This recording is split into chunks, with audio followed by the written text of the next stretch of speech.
আমার অনেক হিন্দু পরিচিত ভাই আছে, ওরা আমাদের ইফতারির প্রোগ্রামে এসে একসাথে ইফতারি করে। অনেক মদখোর আমার সাথে বসে একসাথে ডিনার করে, হাফ প্যান্ট পরা, গলায় স্বর্ণের চেইন, হাতে স্বর্ণের ব্রেসলেট, আইসা আমার সাথে ডিনার করছে। আছে এরকম গাঁজাখোর। আমি বলে আসো, welcome welcome to my dinner, আসো বসো। বসলেই তো আমি ওর ডিএনএ, চিন্তার ডিএনএ চেঞ্জ করে দেওয়ার সুযোগ পাবো। চিল্লায় বলো ঠিক কি না? আসতে হবে আমার কাছে। The door of Islam is open 24/7. সব সময় আমাদের ইসলামের দরজা আমার অমুসলিম ভাইদের জন্য খোলা আছে না নাই? এই হাদিস থেকে দুইটা শিক্ষা। এক নম্বর শিক্ষা, প্রতিবেশী মুসলিম হোক অমুসলিম হোক, যান। অসুস্থ হইলে একটু আপেল নিয়ে যান, আঙ্গুর নিয়ে যান, কমলা নিয়ে যান, তাদের সাথে ভালো আচরণ করেন। ইসলামের বিউটি দেখে, সৌন্দর্য দেখে অবাক হবে, নসিব ভালো হলে কোনোদিন কালিমা পড়ে মুসলমান হয়ে যাবে।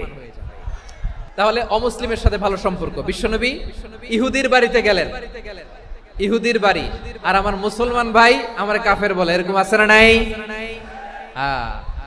মুসলিমরা দেখতে পারে না, সহ্য করতে পারে। বিশ্বনবী সাল্লাল্লাহু আলাইহি ওয়াসাল্লাম ইহুদির বাড়িতে গেলেন, এটা একটা শিক্ষা। দুই নম্বর শিক্ষা হলো, বিশ্বনবী সাল্লাল্লাহু আলাইহি ওয়াসাল্লামের খাদেম ছিল ইহুদি, এতদিন খেদমত করলো, একদিনও বিশ্বনবী ওরে কালিমার দাওয়াত দেয় নাই। কারণ কি? বিশ্বনবী একটা ভালো সময়ের অপেক্ষা করতেছিলেন, প্রপার টাইমিং। দাঈর কাজ হচ্ছে দাঈ ইলাল্লাহ, সে হচ্ছে সুযোগ সন্ধানী। দাঈ সুযোগ খোঁজে, কখন দাওয়াত দিলে ব্যাটে বলে হবে, ঝোপ বুঝে কোপ মারে, ঠিক কিনা বলেন? বিষ্ণু ইসলাম ভালো সময়ের অপেক্ষা করতেছিলেন, দেখি ভালো সময় আসুক আসুক আসুক আসুক। আস্তে আস্তে এমন সময় আসছে, ছেলে এবার মুমূর্ষ।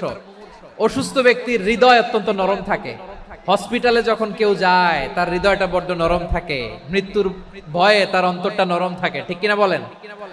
এই প্রপার টাইমিং এর অপেক্ষা করতেছিলেন। যখনই টাইমিং পেয়েছেন, দাওয়াত দিলেন, পড়ো লা ইলাহা ইল্লাল্লাহ, সুবহানাল্লাহ পড়েন সবাই।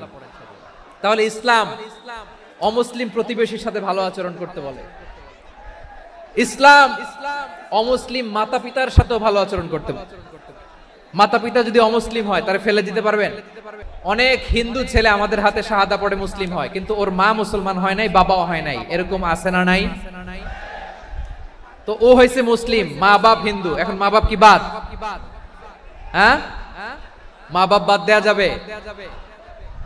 যেই মা আপনারে 9 মাস 8 মাস পেটে ধারণ করলো, আপনার মায়ের নার ছেঁড়া ধন, আপনি ওই মারে বাদ দিতে পারবেন? যে মায়ের বুকের তাজা দুধ খেয়ে আপনি আজকে বাড়ন্ত তাজা তরতাজা, ওই মারে বাদ দেয়া যাবে? মায়ের এক ধারে দুধের দাম, কাটিয়া গায়ের চাম, পাপুষ বানাইলে ঋণের শোধ হবে না, এমন দরদি ভাবে কেউ হবে না আমার মাহা গো। মায়ের এক ধারে দুধের দাম, কাটিয়া গায়ের চাম, পাপুষ বানাইলে ঋণের শোধ হবে না, এমন দরদি ভাবে কেউ হবে না আমার মাহা গো। মাকে তো বাদ দেয়া যায় না। وقضى ربك ألا تعبدوا إلا إياه وبالوالدين إحسانا।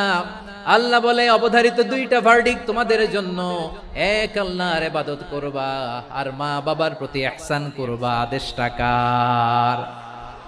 মা বাবার প্রতি ইহসান করতে হবে। আমার মা হিন্দু হোক, ভালো আচরণ করতে হবে, বৌদ্ধ হোক, ভালো আচরণ করতে হবে। আমার যে সমস্ত হিন্দু ভাইয়েরা মুসলিম হয়েছে, তোমাদের মা বাবা এখনো মুসলমান হয় নাই, তাদের সাথে ভালো আচরণ করতে হবে। আপনাদের খেদমত নিজে করতে হবে, অথবা খেদমতের ব্যবস্থা করাই দিতে হবে। মান্থলি যে খরচ লাগে এটা দিতে হবে। আরে তুমি এখন মুসলিম, তোমার মা বাবা হিন্দু, এখনই তো সুযোগ ইসলামের সৌন্দর্য দেখানো। এখন মা বাবা যদি দেখে আরে এটা হিন্দু থাকতে তো বদমাইশ ছিল, বেয়াদব ছিল, কি এমন ধর্ম সে গ্রহণ করলো যেটা গ্রহণের সাথে সাথে সে পাল্টে গেল, নসিব ভালো হইলে তারাও কালিমা পড়ে মুসলমান হয়ে যাবে। বিষ্ণু ইসলামের স্ত্রীর নাম ছিল আয়েশা রাদিয়াল্লাহু তাআলা আনহা, আবু বকর রাদিয়াল্লাহু তাআলা আনহুর মেয়ে। আবু বকর রাদিয়াল্লাহু তাআলা আনহুর আরেক মেয়ের নাম হচ্ছে আসমা। দুজনই আবু বকর রাদিয়াল্লাহু তাআলা আনহুর মেয়ে। আসমা আর আয়েশা দুজন বোন, এক মায়ের না, বাবা এক মা দুইজন।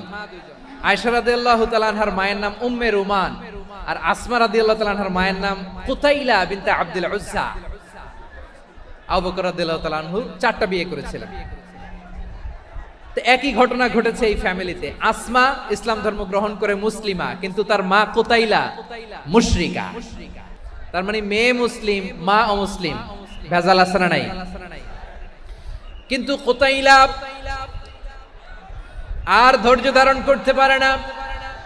নার ছেড়া ধন, কলিজার টুকরা ধন, কলিজার টুকরা সন্তান আসমারে দেখতে বড্ড মন চায়। সাইয়েদনা আসমা রাদিয়াল্লাহু তাআলা আনহা মক্কা থেকে হিজরত করে মদিনায় চলে গেলেন হুদাইবিয়ার পর। যখন মক্কা মদিনার ট্রাফিক স্বাভাবিক হলো, মক্কার লোক মদিনায় যায়, মদিনার লোক মক্কায় আসে। কুতাইলা কলিজার টুকরা সন্তান আসমারে দেখার জন্য কিছু উপহার নিয়ে বিশাল মরুপথ পাড়ি দিয়ে মক্কা থেকে মদিনায় যায়। সুবহানাল্লাহ বলেন। এখন মা আসছে মেয়ের সাথে দেখা করতে, মেয়ে তো আর দেখা দেয় না। মেয়ে ভাবছে আমার মা তো মুশরিকা, অপবিত্রা, তার সাথে কি দেখা দেয়া যাবে? বিশ্বনবীর দরবারে চলে গেলেন। কি সৌভাগ্যবান ছিল তারা, মাসলা জানার দরকার হলেই নবীর দরবারে চলে যেত। ঘরে বউয়ের সাথে ঝগড়া হলে নবীর দরবারে চলে যেত। অনেক সাহাবী বলে আমার পেটে ক্ষুধা লাগলো আমি নবীর কাছে চলে যেতাম, কারণ নবীর চেহারার দিকে তাকালেই আমার পেটের ক্ষুধা মিটে যেত। সাইয়েদনা আসমা রাদিয়াল্লাহু তাআলা আনহা বিশ্বনবীর কাছে চলে গেলেন, যে বললেন ইয়া রাসূলুল্লাহ ইয়া হাবিবাল্লাহ ইন্না উম্মি কাদিমাতুন ইলাইয়া ওয়া হিয়া রাগিবা। আমার মা মক্কা থেকে অনেক দূর মরুর পথ পাড়ি দিয়ে উপহার সামগ্রী নিয়ে মদিনায় আমার সাথে দেখা করতে এসেছে গো নবী। আমার জানতে বড্ড ইচ্ছে হয় আমি আমার মুশরিকা দেখা করতে পারবো কিনা। আফা আসিলুহা, আগে যেমনি আমি আমার মায়ের সাথে ভালো আচরণ করতাম, যেমনি আমি আমার মায়ের সাথে সদাচরণ করতাম গো নবী, এখন আমি মুসলিমা, মা মুশরিকা, এখনো কি আগের মতো সদাচরণ করতে পারবো নাকি?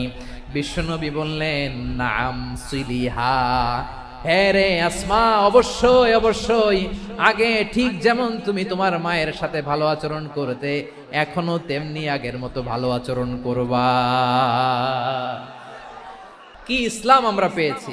কত ব্রড মাইন্ডেড আমাদের ইসলাম, কত ওপেন মাইন্ডেড ইসলাম, কত ওপেন আপ করতে পারে, চিন্তা করতে পারেন। বিষ্ণু বললেন হ্যাঁ অবশ্যই, নাম সুলিহা, আগে যেমনি ভালো আচরণ করছো আসমা, এখন ওইরকমই করো, পারলে আরো বাড়ায় করো। তাহলে আমার যে হিন্দু ভাইয়েরা, হিন্দু বোনেরা, ইমানের দৌলতে আপনি ধন্য হয়েছেন, আপনার আম্মা আব্বা এখনো মুসলমান হয় নাই, তাদের জন্য দোয়া করেন, আল্লাহ যেন তাদেরকেও ইমানের দৌলত দান করে।